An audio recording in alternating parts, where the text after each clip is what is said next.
Hi, good afternoon, everybody. My name is Michael. I'm gonna be going over some of the key terms that I was going over in my chapter. The first one we're gonna be going over is maternity, deprivation, and attachment theory. This pretty much explains that the birth of a child um, becomes and creates a bond with that who is closest to him at the time. The theory that attachment is important to social development and takes place shortly after birth between an infant and its mother. Some of the key points are the emotional bond, however, does not always occur between an infant and his mother. The theory shows that it can take place between a mother or some type of mother figure. In the experiment mentioned in the chapter, we see monkeys bonding with a monkey that was wired with cloth. In the experiment, the monkey ended up choosing. There was two monkeys that were wired. They actually ended up choosing the monkey who was feeding instead of the monkey that was comforting. The result of this concluded that the infants would rather choose a monkey that provided comfort and security over a monkey that lacks that but offers food. One of the next key terms that I'm going to be discussing is John Bow's 7 theories of attachment. The 7 theories are specificity, duration, engagement, ontology, learning, organization, and biological function. Alright, uh, Bowley concluded that a lack of these features could have consequences. For example, people who become criminals.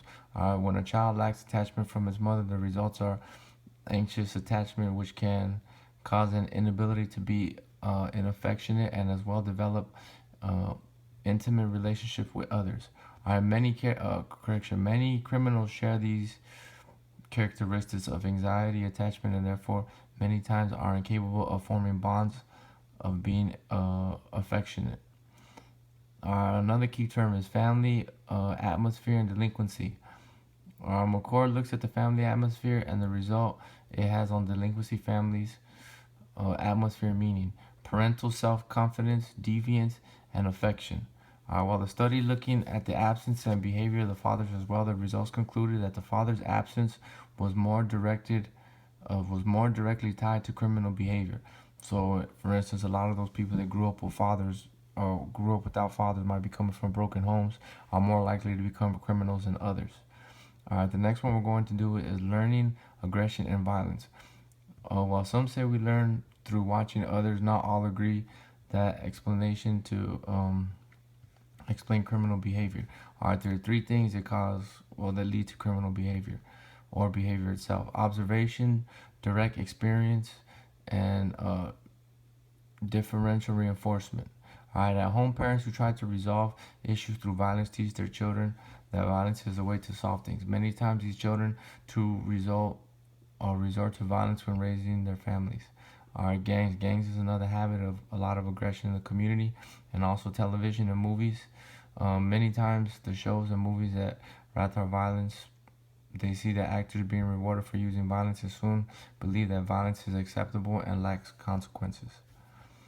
Now we're going to direct experience. We have observation, and then observation through trial, and then, however, even though most people are likely to stay away from bad behavior due to consequences, there are times when aggression or violence are instigated, such as assaulting or physical assaults.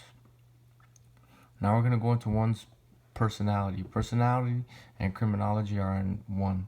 So psychologists believe there is a relationship between personality and criminality.